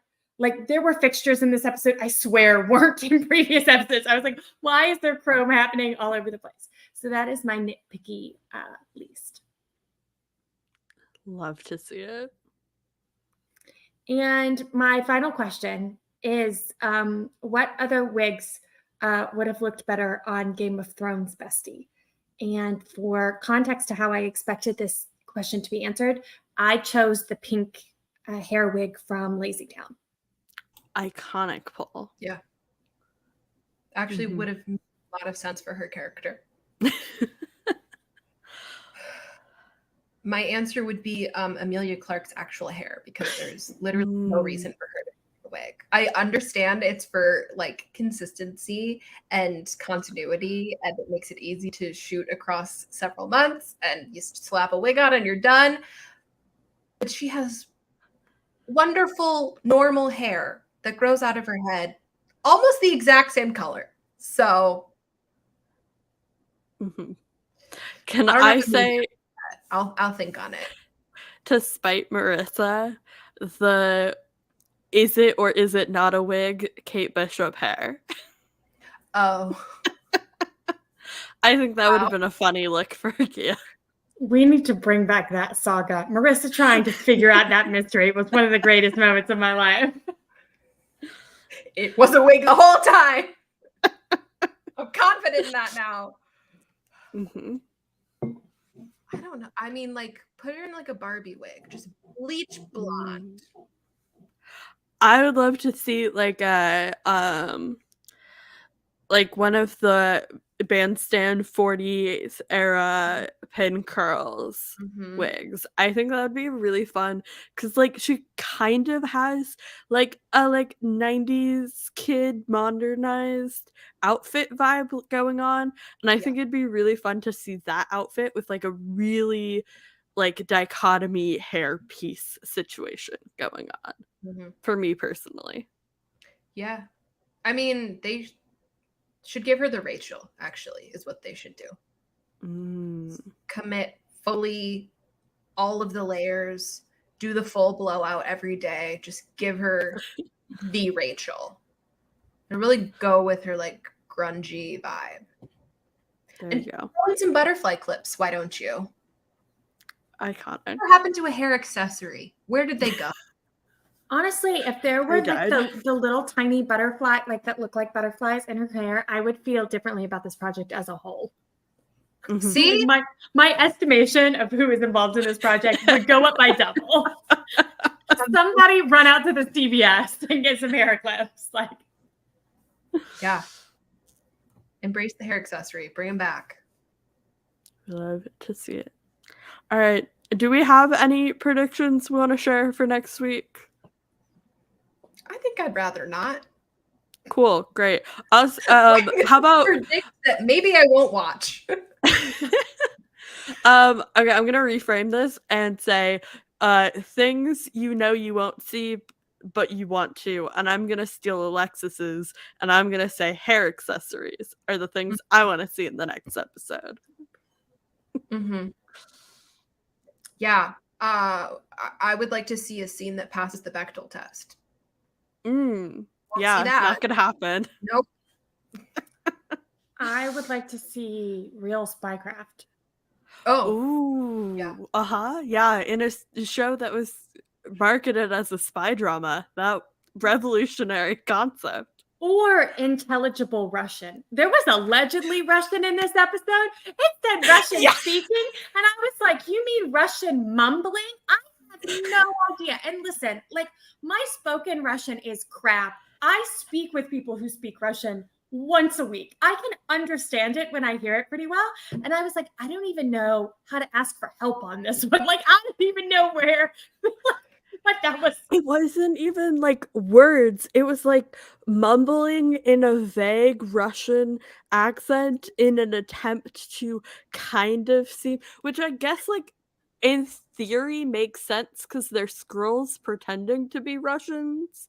However, they're living in practically Chernobyl outside of Moscow. Like, you would think they would pick up at least a couple phrases. Like, I don't know Russian. I would not claim to understand anything, but I can say "Помогите, пожалуйста."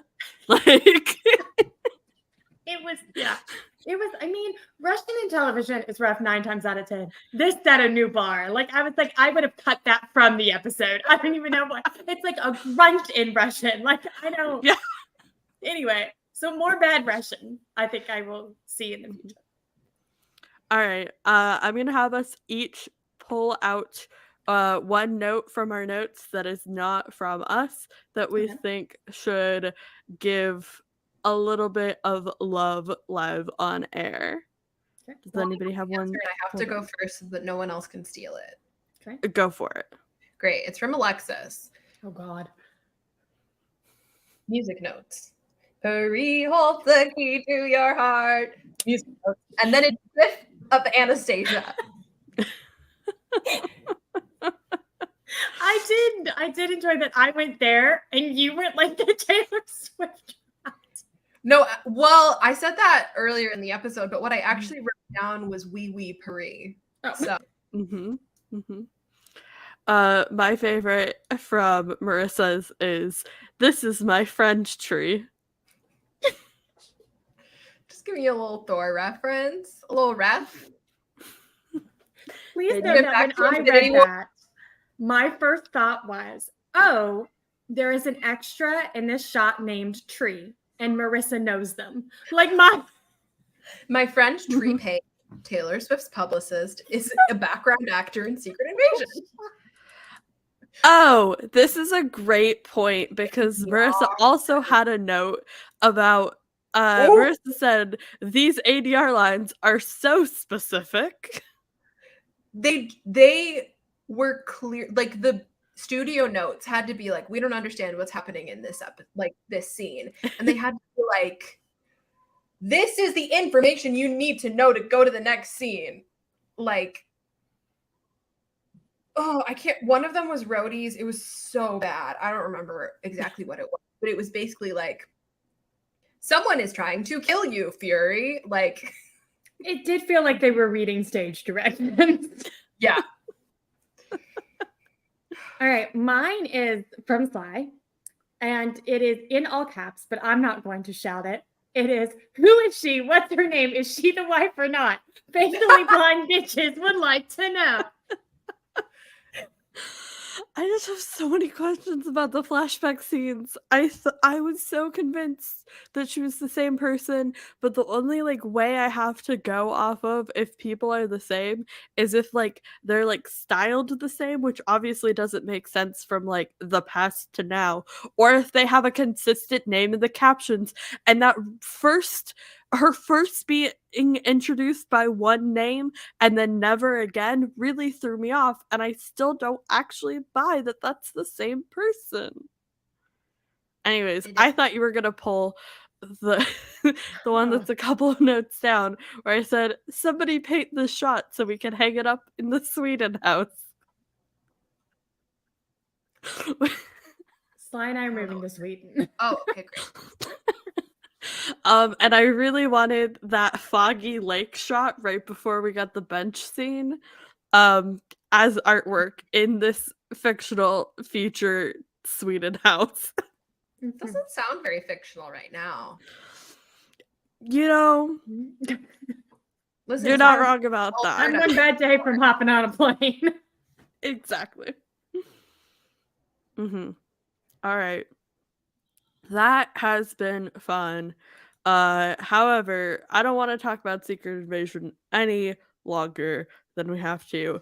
So I'm gonna jump us right back up to the start and finish out with our remaining group chat games. Oh, fun. And we're just gonna do them rapid fire, but I do like to watch the wheel spin. So we're just gonna spin the wheel and then, I don't know, share our thoughts. Great.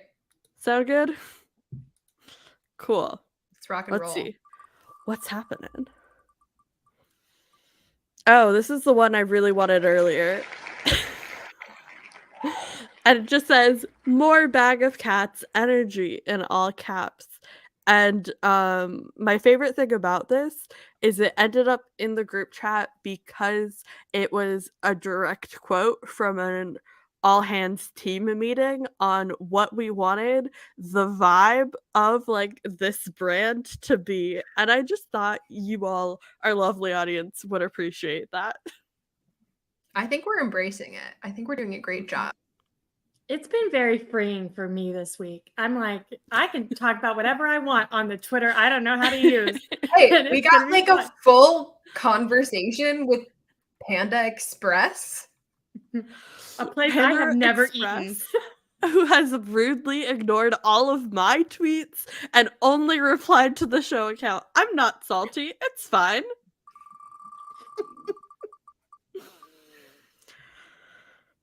All right, this is a great one because it has a y'all, and I thought that would throw people off. Do y'all not have Skittles in the States? Genuine question. That, of course, our fearless leader, Liz, didn't understand that the confusion was on the Freezies part of the equation and not the Skittles part of the Liz equation. sent us a picture of like a 32 pack of Skittles branded popsicles that she bought at Costco, and then was like, "Do you guys not have Skittles?" And we were like, "We don't have Skittles. We don't have Skittles popsicles, though." Yeah, and she called them like Freezies or Freezy Pops or something. And I was like, what the hell is that? And then she's like, Skittles. And I'm like, that's not the part I was. No. Incredible. Oh, my other co-host, Fee, also got the Skittles Freezies and had strong feelings about the correct order. So that was fun. This one, Alexis, would you like to read this one for me? I'm not gonna leave you for Sidney Crosby. Yeah, you don't get any more context than that. Moving on. No. Oh, this is obvious too. Oh yeah, Marissa, take it away. My favorite game to play is Why Is the House So Full? Oh, a Cubs jersey. Is there a game? Oh, there is. And it's at home. That's why. I Iconic. play it all the time. We love to see it. We also play vicariously. This one I love because, shocker, I did not write this text, but it is very me-coded. Why do we have 60 handshakes but a bang in tarot? Listen, some of us know our audience, and that's what makes our marriage functional. Accurate.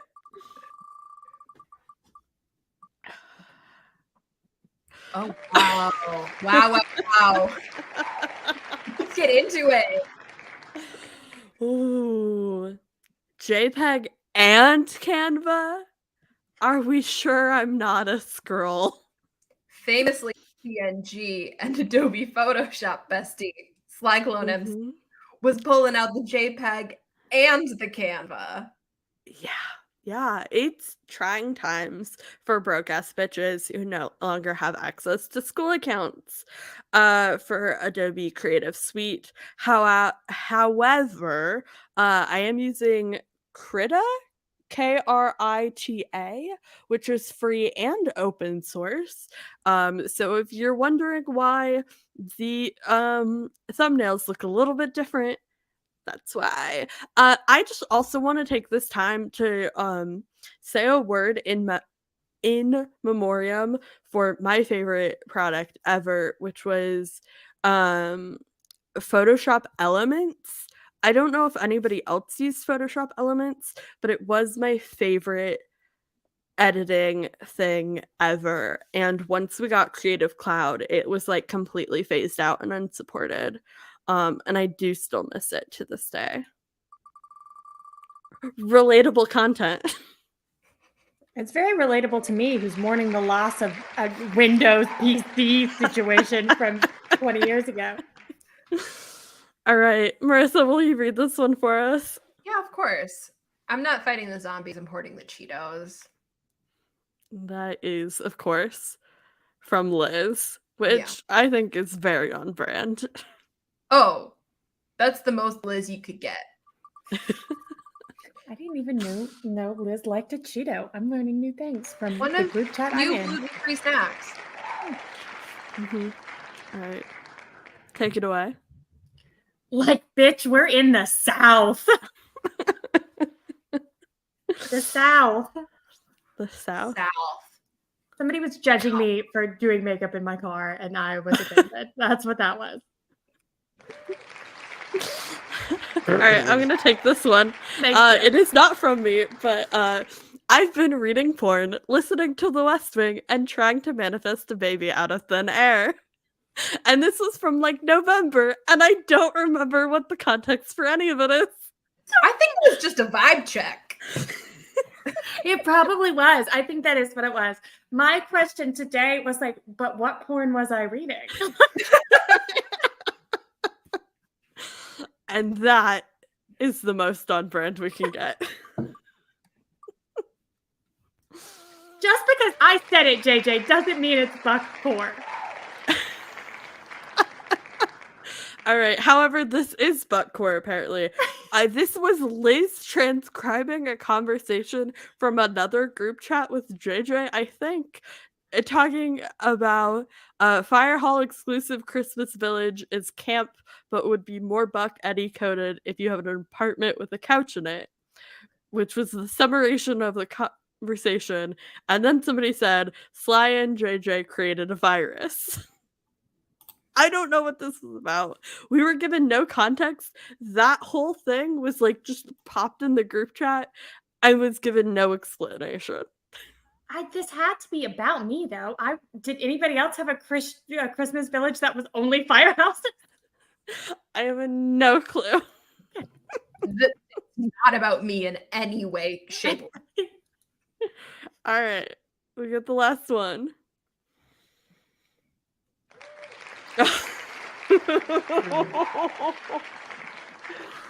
Oh, this is said with such affection. Yeah, your affinity for plain white bread is a strong argument for the constitution of your character. Sometimes I'm afraid that because I like everything that Sly likes, that I'm not an independent person. But I like Connor McDavid, and Sly does not have the same feelings for Connor McDavid. And that's what this message was about. Mhm. Mhm. Again, said so affectionately. So affectionately. And with that, thank you all for joining us on this Bag of Cats ride, really just channeling the chaos and energy. I do believe Liz will be out again next week. Marissa's a question mark. We'll have great fun next week. No idea what the show is going to look like. But of course, in the meantime, you can follow Liz at producer Liz, sometimes with two Z's, everywhere on the internet. And of course, you can find the show at Afterparty SHO on Instagram, Twitter, Threads, Twitch, YouTube, TikTok, anything else, all the places. You should think make a you got it. Tumblr. Oh, we should make a Tumblr. That's a great idea. Somebody write it down in the notes right now. Thank you very much. But until the next time we see your lovely face, Marissa, what will you be up to? Where can people find you? All that jazz. You can find me everywhere on the internet at Miss Bobissa, TikTok, Instagram, Twitter, Threads, Tumblr technically, but I don't really post. I don't know for sure what my content's going to be looking like in the next week. I do know I'm going to be going to Los Angeles on Thursday, so I will be getting California sunshine. I also know I will be going blonder on Wednesday. Very exciting. So look out for a hair reveal. Other than that, I have some ideas I'm noodling on, and we'll see what that content turns out to be. But yeah, stick around and be sure to follow the show account to stay up to date with what is going to be happening next in this space as well. No! I like that the universal sign for that is now just like, Yeah. I need any of our musically inclined folks to at some point make a compilation of all of the times we've encountered Glitch of Bobissa and turn it into a sick beat, please and thank you. I would also say Just put it on top of Glitch by Taylor Swift. Oh, I There think you there's go. been a glitch. glitch. Hey, check out our Taylor Swift edit from last week. Definitely do that. If you want to have an audio on TikTok that is Fury's revenge line into Better Than Revenge, Taylor's version, it does exist. Please go use our audio in particular. It would mean a lot. And I did, fun fact, change that song. Like, I have the clip of the whole song to my new morning alarm. So that's a really fun thing to That is experience. Mm-hmm. On The that clip note, on the audio on YouTube is the full song. It's just not attached to the episode that the video that we posted it with. So if you want to use the sound for the whole like 3.5 minute song, if you save the sound, it'll give you the whole 3.5 minutes. I worked very hard to make sure all of Sly's work was available to the public. thank you. I appreciate it. Alexis, what are you up to? I am at Just Alexis Blake, but I'm afraid of the internet, so you won't really find me there unless I figure out how to download Microsoft Bob, and then I might share that with everybody. But other than that, I think you should follow everyone else. And if the show account says something weird on Twitter, that was definitely not me. And I'm also kind of afraid of the internet. I went on hiatus for all my social media platforms and just kind of never came back. It's fine. But you can, of course, find me live every week with not MC University. That is now living only in backlogs. But you can find me live on Point in Progress, at Point in Progress everywhere, and of course, our lovely Thirsty Thursday lives on TikTok with the one and only JJBway Watch. We have a great time. We are talking about my favorite Batman property ever, the Batman 2004, and also a TV show that exists, Shadowhunters. So it's fun hiatus vibes. And of course, thank you everybody for watching, sticking with us through these, times as we navigate the world of entertainment and what that looks like going forward. And thank you all so much for watching live, watching the replay, wherever you are. We see you, we appreciate you. Make sure to like and subscribe and follow on all the things, hit the bell, and until next time, we'll see you next week.